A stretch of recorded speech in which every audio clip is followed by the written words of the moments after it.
All right, it's just after 12 o'clock Eastern time, so let's kick this off. Um, my name's Tim Campbell. I am the Vice President here at Mindsoft, and I'd like to welcome everybody to the webinar, starting with a search, patent searching from conception to market. This will be the first in a series by Al Etheridge, who is the founder of Atlanta Patent Services. And Al is going to walk us through how he uses PatBase, and in particular, some unique functionality in PatBase, like our custom user fields, to not only do a patentability search, but also show us how to capture and save and share the valuable information he and other search professionals uncover during their search and review and analysis that assist the recipient, whether it's a lawyer, an inventor, or a business owner, to make more informed business decisions with that deliverable. Just a side note about Al, you'll get a better feeling about him, but he takes a break from his patent searching by climbing really steep, really scary rock walls. So he's a super interesting guy. Now, with that said, I'm going to leave it to Al to tell us a little bit more about how he developed this technique, and then walk us through just how he and his team uses PatBase, and we're going to go online live. During the process, please send any comments, questions through the chat. We'll try to answer them here or afterwards. And if you want a copy of this recording or the slide deck, you could just email me at tim@mindsoft.com. That's tim@mindsoft.com. With that, I'm going to leave it to Al to take it away. Thanks for that very warm introduction, Tim. I appreciate it. And you know, I do enjoy rock climbing a good bit outside of my my domain and nerddom here. But as for a little bit of background on me, I'm an engineer from Georgia Tech with a couple of degrees in material science and mechanical engineering, and subsequently went on to work for Northrop Grumman Radar Systems to design weapons of mass destruction for the United States, and then got into the startup world in telecom, and spent a lot of time there in technology development and strategy, and eventually evolved into a role with a venture firm for about 10 years, doing technology analysis and structuring programs. From there, I ran a small company or two, and lastly, formed my own company, Atlanta Patent Services, to provide competitive research and analysis for clients in the Southeast area and beyond. And this broad experience, you know, gave me a lot of insight into not only how to do patent research, but also into the goals of inventors, as well as the goals of the search effort, you know, starting with the novelty search and progressing onward through the patent prosecution to FTO and potentially product launch, and as well as any litigation concerns. So I've had the good fortune to play in a lot of spaces, both in terms of technology and strategy and product development.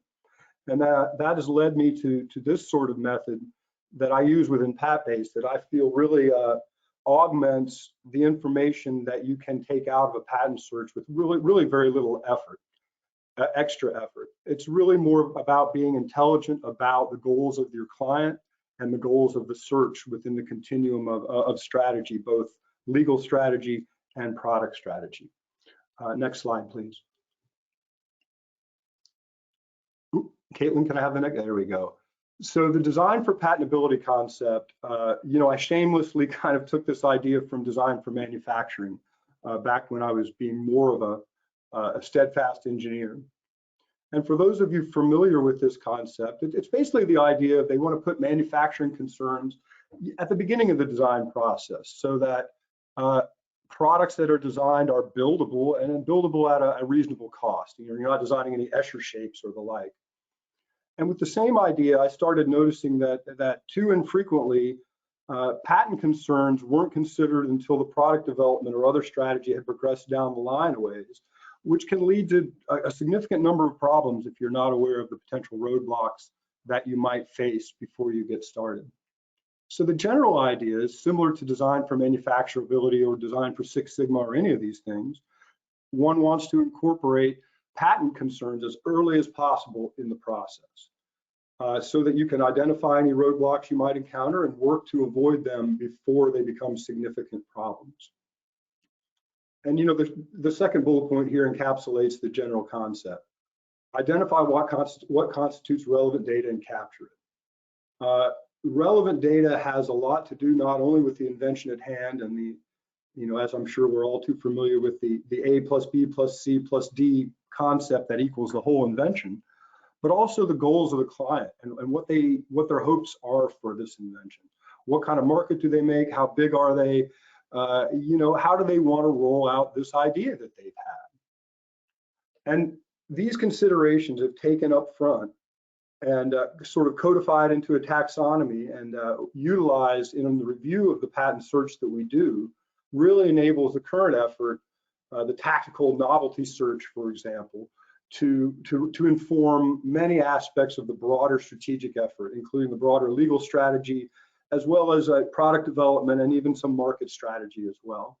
And so the goal here is to, again, be intelligent with how we search. We're capturing this information so we can utilize it to our great advantage as we move forward through patent prosecution and as well as product development.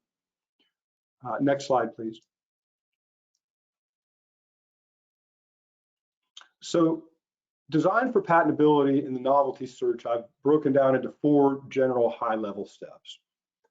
The first step is to assimilate the information. Obviously, you're going to receive a disclosure of some kind and read through it and understand the technologies at play and work to identify the ones that are most novel there. I think integral in this experience as well is to try to gain an interview with your client, a brief one, whether they are an independent inventor or a small company that you're working with directly, or an attorney that you're working on behalf of that attorney who is in turn working on behalf of the client.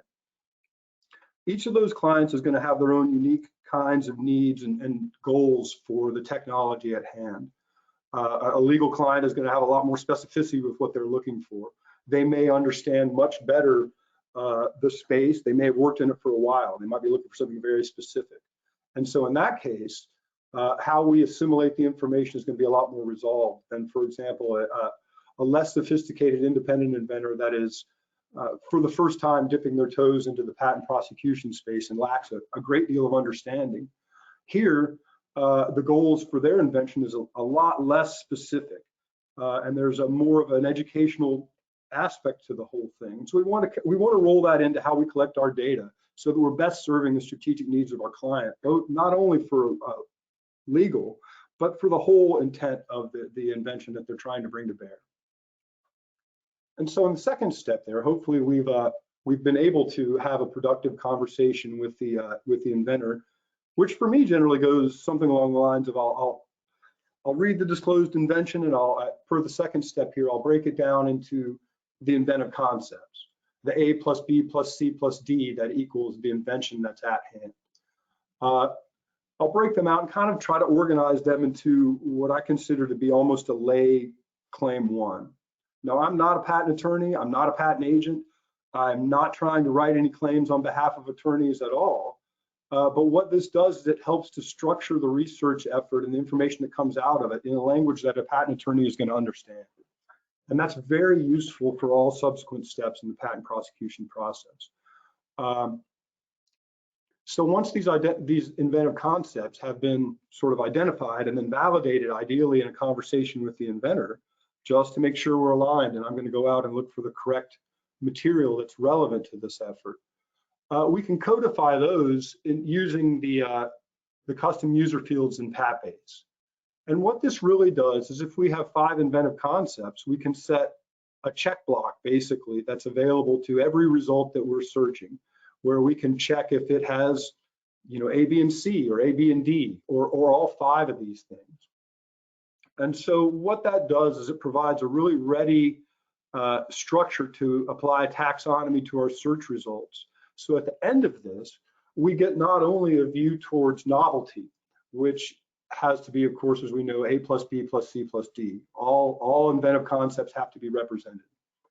But again, as we also know, those of us that have been through patent prosecutions, there's very rarely not a 103 rejection at some point.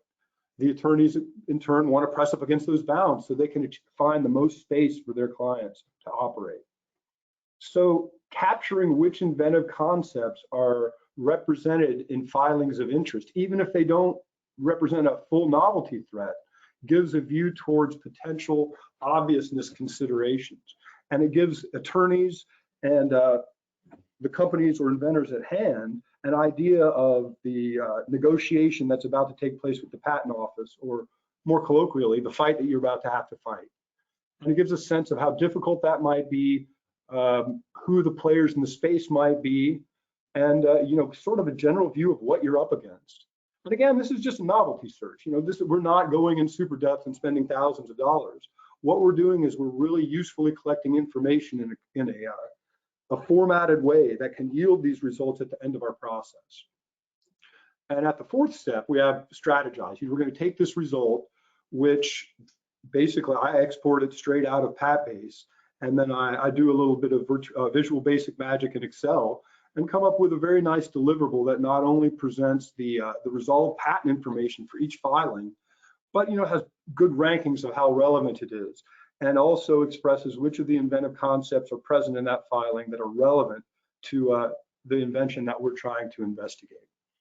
And if we do this right, we execute upon the task at hand, we gain a lot of information that gives us a view beyond just the novelty search that we are here and tasked to do with a lot of resolution.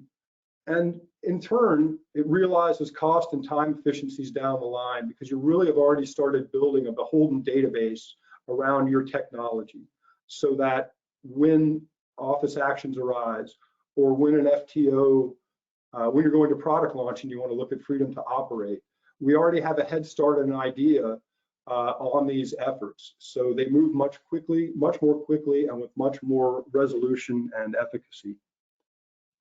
Next slide, please. And well, as you can see, I'm not huge on writing a lot of slide content. I really want to get to the demonstration here. But the idea is, as Tim said in the beginning, this is intended to be the first in a series that just shows how to utilize PatBase from conception through product launch at the end to maximize the information that you're pulling out of it at every step. So at this time, I'm going to ask Caitlin to make me the presenter, and I'm going to move over to PatBase and demonstrate a little bit of how I go through this process in the context of a novelty search around a technology for making reservations at hotels using blockchain. So let's see. So we should be looking at my PatBase screen here, showing lots of wonderful, colorful things that are some of the features that I really do love about PatBase, because it makes it I'm really able to get through information quickly. So I've canned a lot of this search already. We go to the search history. We can see in this effort, I started with a reference from the client. This is a patent that they thought was particularly relevant. So I pulled out, from the file history, some rejecting references here, some forward citations, and some filings of interest, and then applied some Boolean logic. Just as for mode of demonstration, I like to use the query builder here, which is just a super great tool. So here we can see I'm going to search for reservation near hotel or accommodation in the full text, and then I want to make sure my filing of interest is claiming blockchain or distributed ledger or any of the like. These extra features here are super useful for if you're doing, for example, an FTO search and you only want granted publications or infringement. But here we're looking for everything because it's novelty search. And again, we want to be in the same publication, because the same publication is going to need to have these key inventive concepts for me. And then machine translations as well, because there are a tremendous number of international patents getting written these days, and we are not going to be limited to the United States jurisdiction where I am located. And we know we're going to get 68 families, which it told us before, which is great. So we get the results here, and I'll skip the portion where I call through the results quickly, and I'll go to the results folder that I have here. So you can see this highlighting. This is really useful. One of the things I do every time before I set this up is I mirror the inventive concepts I have in the advanced highlighting that we can see over on this side of the screen. And what this does is it allows me in this full text view to really just blink at these filings almost and see which ones are going to have relevance according to the keywords that I have, if I've structured my keywords well. And now this is an iterative process. As you go through and read references, you're going to learn more lexicography that you have to plug into this and continue refining it. And as we do that, once we reach a level of refinement that gives us a great view, you can really go through filings very, very quickly here. So we see here the ones that are of relevance, and we say we want to capture that, capture the relevance there is. Similarly, in order, as I said before, we want to use the custom user fields in order to capture these inventive concepts that really represent the totality of the invention that we're looking at. So we need novelty, A plus B plus C plus D, but we also want to get a view towards obviousness, which is some, major component of that A plus C plus D and all that. So the way we do that is we go to the menu tab, and the quirky thing is you have to click on it. You can't just pull it down, and go to settings, where we have custom user fields down here. And on the custom user fields, what this provides is a user definable field that you can put any kind of values in. I'm sure people use it for a whole variety of things, but the way I found the most utility is to put the inventive concepts that we're evaluating the invention against in here. And so what I've done already is I've already made one up that's for the webinar demo. And so you can see I have what I've pulled out of my invention disclosure and an interview with the inventor, what they feel are the key concepts in this invention, and they're represented here. We added at the end, you can see blockchain. So if we wanted to edit this field, it's very easy to edit. So you could put in distributed ledger or anything else. So I can't type. There we go. And then you can move these up and down. I tend to like to position them as I'm going to consider them flowing through the invention, as it were, according to the relationships of the functions and feature of the invention. So here we're going to have a dashboard on which a client is going to use group reservations to define an itinerary, submit a request. This is all going to be handled with blockchain or a distributed ledger. They're going to compare offers and select an offer. So I like it this way because as I'm evaluating an invention and I read through the disclosure of the claims, they will tend to flow out in this order as well. And so it provides a really ready way to capture this information. So if we update the field and save this, we come back and we're able to access this basically at every filing through this custom user fields block. See, I've already defined some here. Let me pull down a little bit. You can see it here where it's not yet defined. So as we're reading this, we can say, all right, we pull up this block and we say, okay, we see blockchain right here in the abstract. So we can pretty much reasonably say it's probably going to incorporate blockchain. We're making reservations. And if we come over here to the other tab in the hit view, we can look and say, oh, well, they don't have a dashboard that's obviously coming up. Maybe I need some more terms there, or we can kind of say it's not that relevant. Room list is very prominent here, which is great. And we want to be able to, I mean, if we wanted a room list, we would put it on there. So as we check all of these items, it saves them here. So when we go to an export, that's an exportable field. You can utilize this exportable field to generate columns or other display methods that can graphically highlight which of the inventive concepts are present for really rapid analysis and getting a good sort of blink snapshot of the landscape that you're looking at. So now I'm going to switch over to my deliverable, which again is something I use. I use the PAT-based exporter to do that. And I've rearranged the fields that I use a little bit depending upon the client that I'm speaking to. For example, a lawyer is going to have a lot more sophisticated interest and perhaps concern about CPC classifications or things of this nature that an independent inventor is going to care less about. So the deliverable that you're looking at in front of you, really it falls right out of PAT-based, and I've written some Visual Basic script, and it does that magic, and it pretty much comes out looking like this when I'm done with it. So with a couple of hours or days investment in Visual Basic, you can create a really excellent deliverable that speaks to the needs of your clients. So the key aspects that come out here are really these inventive concepts that we put at the top. So from our understanding of the disclosure and our discussions with the inventor, we understand not only the technology intent of this invention, but also the larger strategy intent that the inventor or company or the overall client is trying to achieve through prosecuting this patent. Obviously, if we have X's across the board here, we're looking at a novelty concern. The more X's we have, the stronger of an obviousness concern we may be looking at as well. And then overall, we can scroll down through all these and sort of get a sense of which of the inventive concepts are more common and which are less common. So, for example, we see these two center ones here. They're not very well populated other than in 1 or 2 cases. So this gives a really good idea to the attorney of the negotiation that's going to take place within the patent office. It also gives a really strong view to the client of, you know, in a qualitative sense, how novel is their invention. And I literally give this to my clients and say, pretend I just told you all of these inventions are exactly like your invention. Give me a couple of bullet points that tell me why that's a bad argument to make.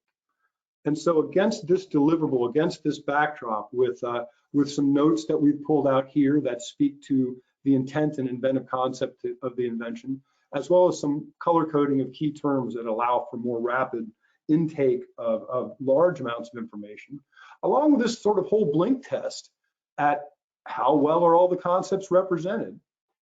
It gives everybody, whether they be, you know, a relatively unsophisticated inventor that just had a great idea in their basement and are trying to bring this to fruition, to a Fortune 50 kind of company with a team of internal lawyers that knows exactly the market that they're trying to make and what they need to do to make it. This kind of a deliverable provides that insight and a wonderful place to start talking about those strategy decisions. And at the end of the day, it takes a little bit of time to get up to speed in structuring this, but it doesn't take much more time to implement. The amount of time this takes me to do is absolutely on order with the time it takes to do a typical novelty search, where we're really just returning something like the top 5 results that bear on novelty. That sure gets you into patent prosecution, but it lacks the insight that is really useful in that prosecution, especially around obviousness rejections, as well as when you go to practice this thing regarding FTO concerns.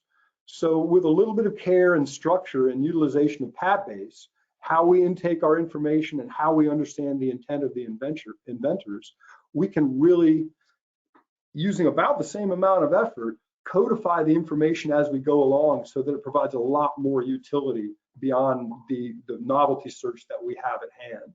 We can start partnering with our clients and giving them insight into their strategies in different lines. And the more you can be a partner that's serving a greater interest to your clients, the more valuable you're going to be to your clients, both in terms of this initial effort or immediate effort and efforts going forward. I really find whether the clients initially are searching for this kind of information, you know, maybe they've just given me a novelty search off the bat. And when discussing the novelty search with it, you can generally start, oh, by the way, did you know this? And give some insight related to assignees or the inventive concepts and things of that nature, and sort of build your way into a more substantive relationship with the clients that is more fruitful for everybody. So I really do believe in the design for patentability process, and I really enjoy using PatBase to bring it to fruition. I feel both really enable me to serve my clients as best that I'm able with the knowledge and experience that I have. And that's about all for my canned remarks towards it. I would love to answer any questions that anyone has or would like to talk about. All right, we have a few questions that have come through, and please feel free to keep them coming through, and I'll kind of fire them away at Al. So Al, first one, if you do not have enough references for some concept, could be an indication that you're missing some essential keywords / industry jargon? It could be. It's difficult to prove a negative. I always joke with my clients that have really innovative ideas that they make me angry because I can't find anything to go against them. So if you're not finding many results, it's always a good idea to look for alternative vernacular that you can broaden your search results with, as well as to try to look for centers of CPC classification, for example. And maybe if you can rise up one level higher in the CPC classification and widen your funnel to just look for results that can better focus where you're going. But I think you're exactly right. You know, and it may be just what you're looking at is novel. Some things are novel. That makes it hard to find results. But I agree, expanding terminology is a great way. Expanding CPC classification is a great way. You know, the Pat-based guys might not like this totally from me, but Google has a great job of doing its search.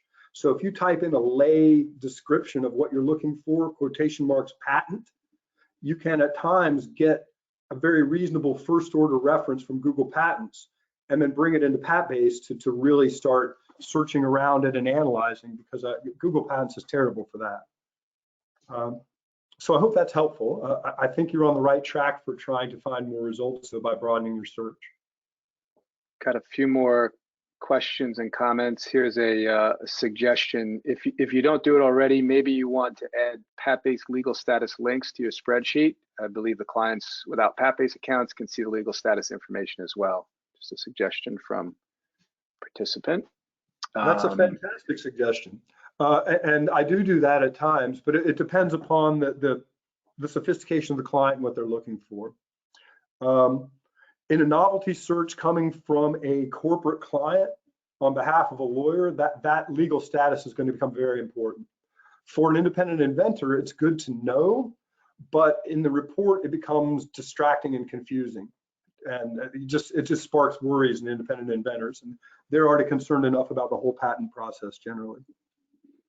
Here's another question. Could you please show again where and how to set up those custom user fields? So where do you find them and how do you set them up? Certainly. Let's go back over here to the Chrome window. So if you want to set them up, at the top menu up here under menu, right under the Pat-based logo on the top left, click the menu icon. If you pull down, you see here you don't see custom user fields. It's because I tricked Pat-based into hiding it so everybody wouldn't use my methods. But under here, you go to the settings tab.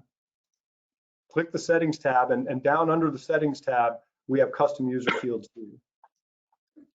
And when blowing them up, you just name it whatever you're going to name it. In this case, we definitely always want to choose multiple selection of values, because we're going to select multiple inventive concepts. The position of the field doesn't really matter. It's just where you're going to see it in the list of fields down here at the bottom. I let my users see and edit the fields because they're my colleagues and they're doing the same search work that I am. Others, if they're just reviewing, perhaps if you're letting a client review it through the Pat-based viewers, you may not want to let them do this. Same thing here. And here you just start typing in the values and adding them, and you can then move them up, move them around, delete them, do whatever you like with them. So click the menu bar, click the settings bar, click custom user fields, multiple selection, and go to town.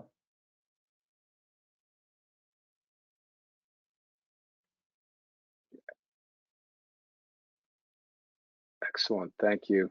A couple of other, or a bunch of other comments here. One, just that somebody loves the spreadsheet, wants to know if you sell or share it. I'll connect you guys offline. Let's see, I don't understand exactly what CUFs do, custom user fields. Can you describe them again? So just maybe give this another overview of what the custom user fields do. Sure, the custom user fields, I'm going to switch back to my spreadsheet again. The custom user fields, a custom user field is a Pat-based terminology that we just went through. Really what the custom user fields are, in my mind, is they're an analog to the inventive concepts of the invention.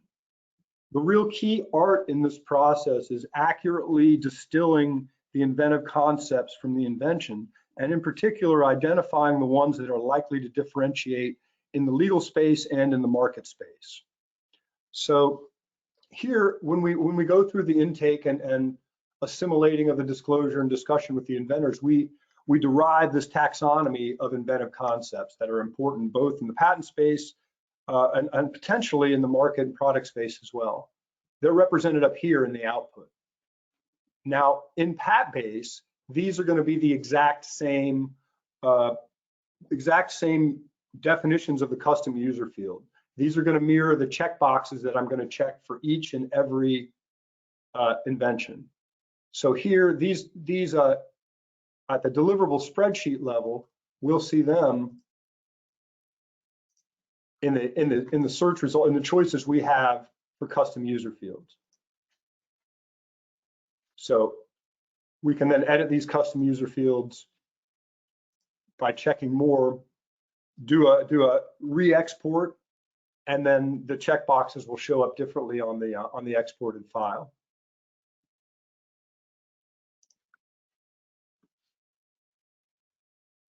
So to answer the question directly, the custom user fields mirror the inventive concepts, and we want to carry that from the search strategy that we come up with at the front end, where we then say, these are the inventive concepts, right inventor, right client, and they nod at it, so we're well aligned.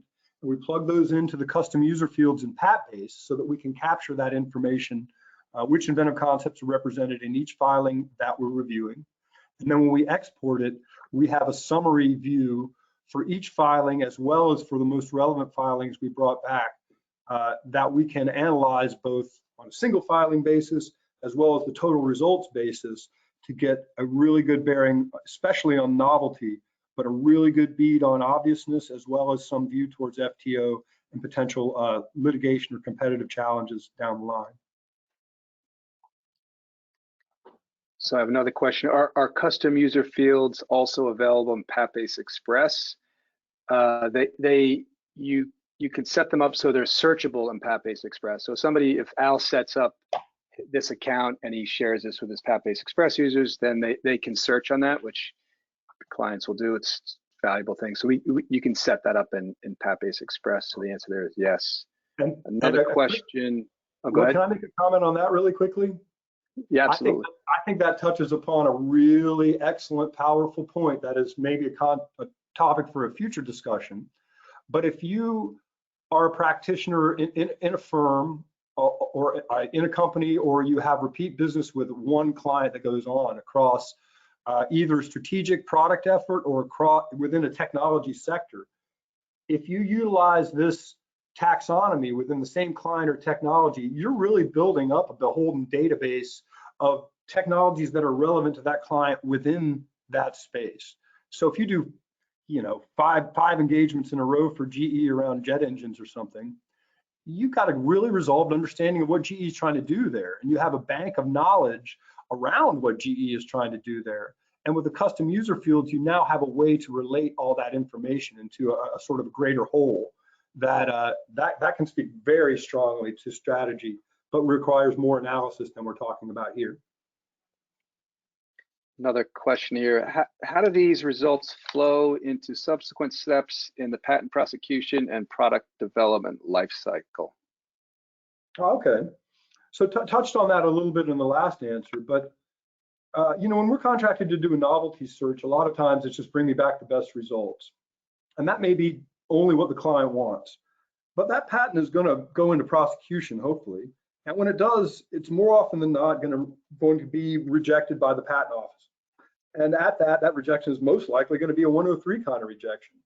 So here, the first way that it flows into the prosecution process is by capturing the inventive concepts and custom user fields and being able to provide a very high level idea of the threats that are out there. You're preparing the attorney to, before the objection or rejection even occurs, you're preparing the attorney strategically to be successful in their prosecution by anticipating the arguments that are likely to arise.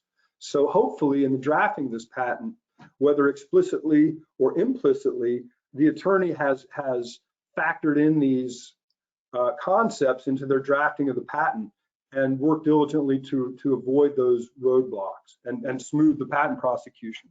For the client, that adds up to a shorter time frame and less dollars spent. After that, if you're at success, you'll want to do an FTO search prior to product launch just to make sure you're not going to infringe someone's patent or otherwise create problems for yourself that are going to make launch perhaps untenable or at least uncomfortable. So here we have the inventive concepts already codified out. Those are the A plus B plus C plus D are the different searches we're going to have to do for FTO. Through this process, we're already going to have to identify which of the inventive concepts are likely differentiable and which are maybe in the public domain. So you've shortcutted right off the bat the time and effort that's going to take in your FTO process, and you can very readily focus on the key inventive concepts that could be potentially limiting in your freedom to operate, and work towards those. And we've already built this database up. We've been building it up along the line the whole time. So again, you have a head start informationally and time-wise on this FTO effort by collecting information as we go along. Again, it's going to result in time and cost savings for your client. And also importantly, at this stage, you're really feeding good information to your attorneys as well. You're giving them food that they know how to digest and make opinions with. They're not spending a bunch of time trying to figure out what the heck is this that's been sent to me. They can look at it and rapidly understand where the opinions that they've been fashioning sit in relation to this information and go forward confidently to protect or to gain protection for the space that's valuable to the client. So another question here. How do you distinguish the inventive concept from the background concept known in the prior art? That's a good question. Well, I think, starting with the legal clients, they're generally going to give this to you. They know what they're really looking for a lot of times, and this is going to be more threading of the needle type of thing. So the inventive concepts, for example, if you're looking at arterial stents or something like that, highly technical, high dollar, nuanced differentiation. So there's really going to be one inventive concept probably, and you're trying to figure out how to get around the existing art in a way that's still useful for the client. So there's very little background information there that's important. You're not going to, a lot of the stuff is already known. For independent inventors or clients, I find it's useful to break out all the inventive concepts, whether they seem to be background or not. For example, in my demo that I gave, it's trivial, I guess, to say that making reservations online is known, but it's part of the totality of the novelty search. You sort of have to include it. And as you go through the search, it starts to become readily apparent which of the concepts are differentiable, if those weren't already apparent from talking to the inventor. The inventor interview is key because they're going to be most excited about the wrinkle that they put on the technology. And that's where you want to focus your efforts. Further, the real key inventive concepts are going to be the ones that you're going to have a hard time finding art for. So to the earlier question, if you can't find art around one key inventive concept, say blockchain, within the space that you're looking, again, expand that search until you can find the closest art. But getting back to answering the original question directly, in order to identify the key inventive concepts from background concepts, I think knowledge of the technology space and how it's evolving in general will help to identify those off the bat. Speaking to the inventors helps to clarify that because they generally have a very nuanced market knowledge and understand how they're going to differentiate. Whether they can tell you that or not is a different question, but they understand it. And then through the search, it proves out the hypotheses that are brought into bear here. Because sometimes you create the taxonomy wrong, and you find that other aspects are more important, and things are really differentiating in this direction. And maybe that's counter to the assumptions that you or the clients have made. This is always also valuable information. This whole process should be rapidly iterative to correct and hone in on the proper searching so you get the best results. That may have been a little long-winded. I hope I answered that question effectively. No, that was great. Another question here.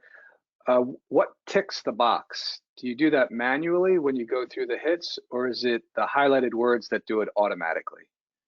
I tick the box manually. We tick the box manually. I suppose you could create something that automatically tick the box, but I haven't constructed that yet. Another question about how do you generate the Excel deliverable? The Excel deliverable, I wrote a bunch of Visual Basic script, and I'm not a coder. I really, the easy way to do this, well, it's not easy exactly, but the key is just understanding what information is valuable to your client that they're going to use to make decisions, and then figuring out a way to present that usefully. Every client's going to be a little bit different. I have probably 4 or 5 different formats that I use for different kind of clients. But the answer is, PatBase has a great exporter, I think. It allows you to really tailor what you want to come out of PatBase, but it's going to put it into a CSV kind of file. From there, it's Visual Basic script. The shortest shortcut is search online for snippets of code that will do things that you want to do. I'm not writing Visual Basic code. I'm stealing other people's code and putting it together in more useful ways. So I would suggest go in that direction. Or if you want to get in touch with me offline, please do, and I'll be happy to help you however I can. Okay, another question here. Usually when I start an invalidity search for opposition, I begin first with inventiveness attack search because you do not know whether you can find any novelty destroying prior art at all. What's your procedure? My procedure, I start by breaking it from the get-go, regardless of what I'm doing. I try to take it apart in inventive concepts. And what that does for me is it ensures that I understand the invention and the intent of the invention, as well as, like, trivially its parts. But in doing that, you start to understand what really are the key inventive concepts here.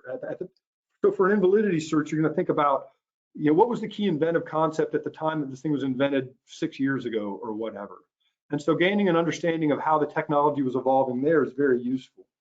And usually, it's probably unlikely that you're just going to find some invalidity destroying art off the bat, though that's the happiest of all circumstances.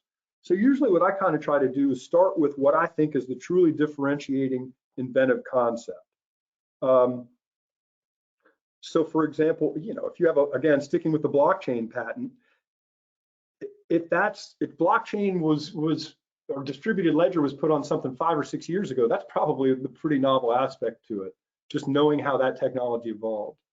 So starting with searches there where I can knock out the key inventive concepts, starting at claim 1, but with attention to detail down the dependent claims, because often the real enabling dependent claim can be buried well down in the dependent claim. That killer feature that sits on a consumer product, for example, might not be in claim 1. So I start with the key differentiating claim and squeeze them down and let my clients tell me which is the one that's really giving everybody the heartburn, and focus there in conjunction with the key enabling claim. So you got to kill the first dependent claim or independent claim and then get to killing the key claims later. Excellent. Here's a question about custom user fields.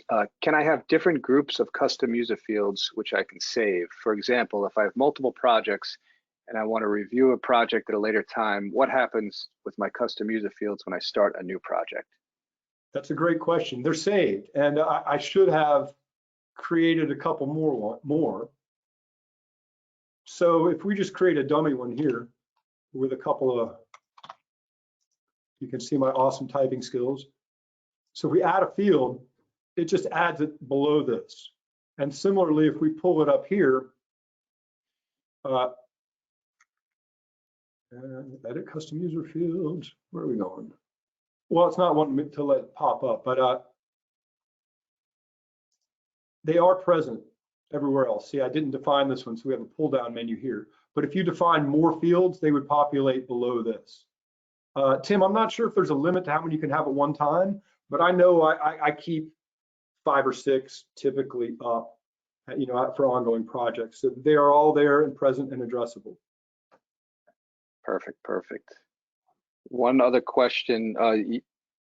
You mentioned landscape somewhere in there. Do you consider this a landscape search, or what do you call this again?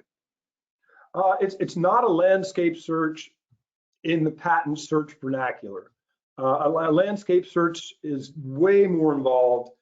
Requires a lot more time and analysis, and is going to yield a much more resolved insight into the competitive landscape, the technology landscape. You may spend a lot of time correlating patents to competitors' products and things along those lines. This, it does provide a landscape, but I want to be sure it's not to be clear, it's not a landscape search in the patent sense. But what it does is it gives you an idea of the landscape that you're about to walk through in terms of patent prosecution. Who are the key players in the field? Are you about to walk into an Apple portfolio with 50 patents? And if so, do you want to do that? And if so, how do you want to do that? It gives a sense for the obviousness, where obviousness rejections might come from. And therefore, you can anticipate your response to those before they ever arise. So in that very high level way, it provides a landscape of the path you're about to walk, but it does not provide the resolution of a patent landscape search by any stretch. Thank you. I have another one here. It goes back earlier. Think about your search. So what if your initial assumptions about the taxonomy and inventive concepts are incomplete or lack resolution? What do you do? Well, as I mentioned earlier, you iterate. I wish I were smart enough to know everything, but I guess I'm too old for that now. So as we learn things in the patent search, we iterate it. We can go back into the custom user fields and add fields after we've started defining them, or rename the fields that are already there. If you add a field, it just adds it to the list here at the end. But if we redefine one of these, like if we change define itinerary to anything else, just itinerary, it's going to update this field for all previously checked boxes. So be aware of that. But the taxonomy should evolve as you learn more knowledge. It's going to focus the search, and part of the search is learning as you go along. The knowledge is incomplete when we start. So this structure and PatBase give you the ability to tailor and focus or change the taxonomic structure dynamically on the fly as you're going through the results in order to give the best representation to your client at the end. Thank you. What happens to existing selections when you modify the custom user fields mid-analysis? So we'll take this one. It's just going to update them as we go along. So if we go to menu, settings, custom user fields, and we say, okay, we're going to edit the webinar demo, and we really don't want to think about dashboard anymore. Or what were we talking about anymore? We were talking about define itinerary.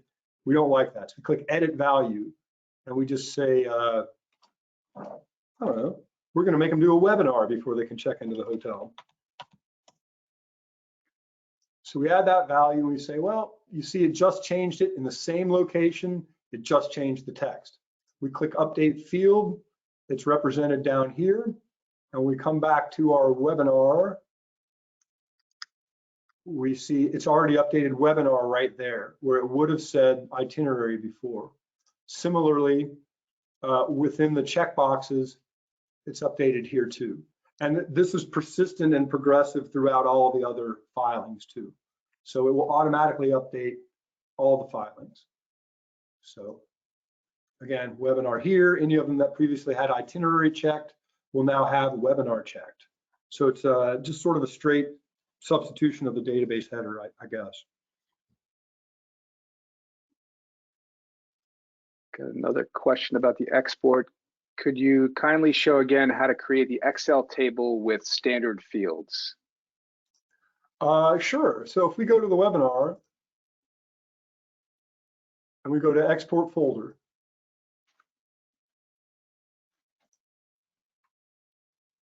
So I have some templates set up that are useful to me. So I recommend doing this. It saves a lot of time.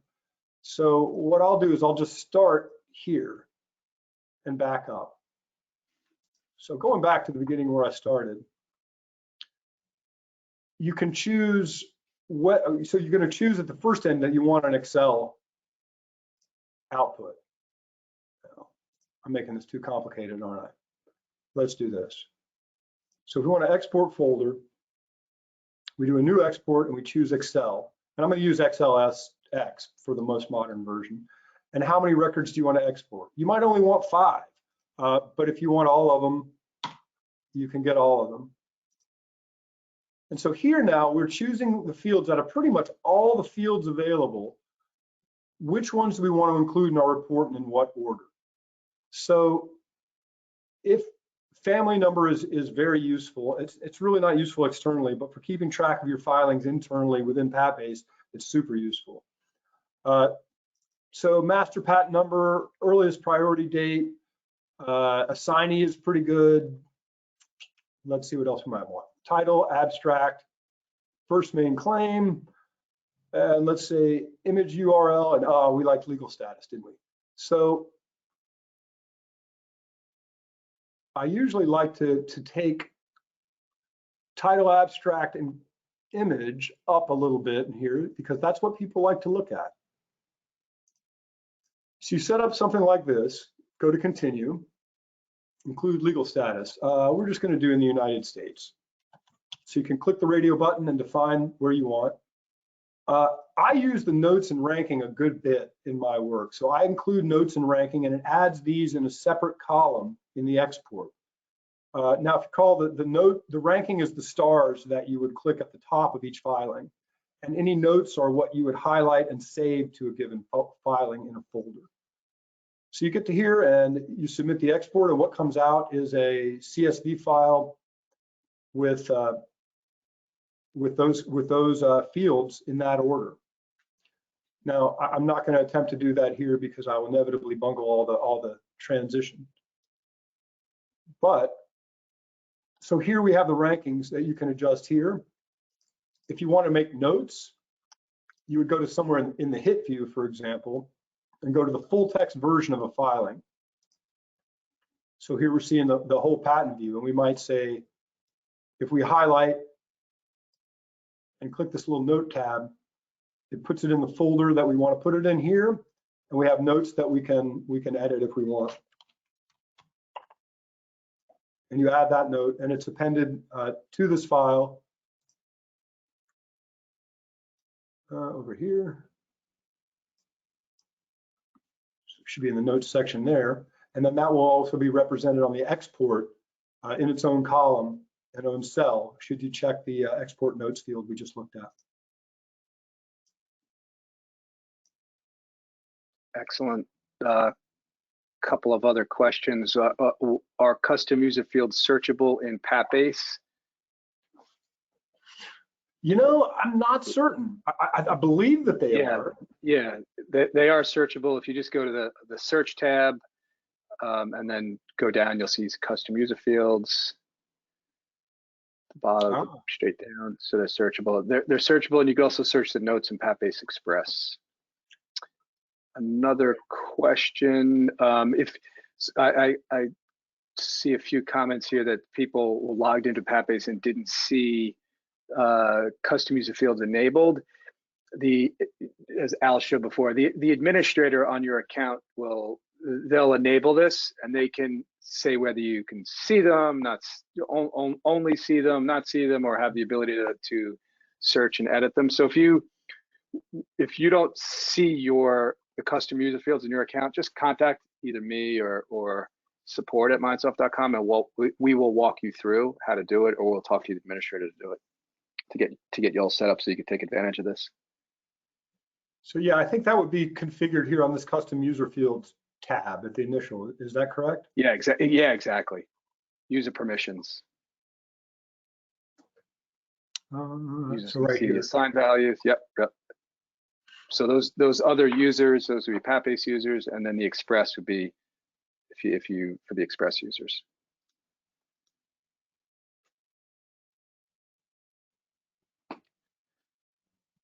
Excellent. So we're running out of time here. Thanks so much. This has been, Al, this is fantastic. Tons of really good questions and interaction here.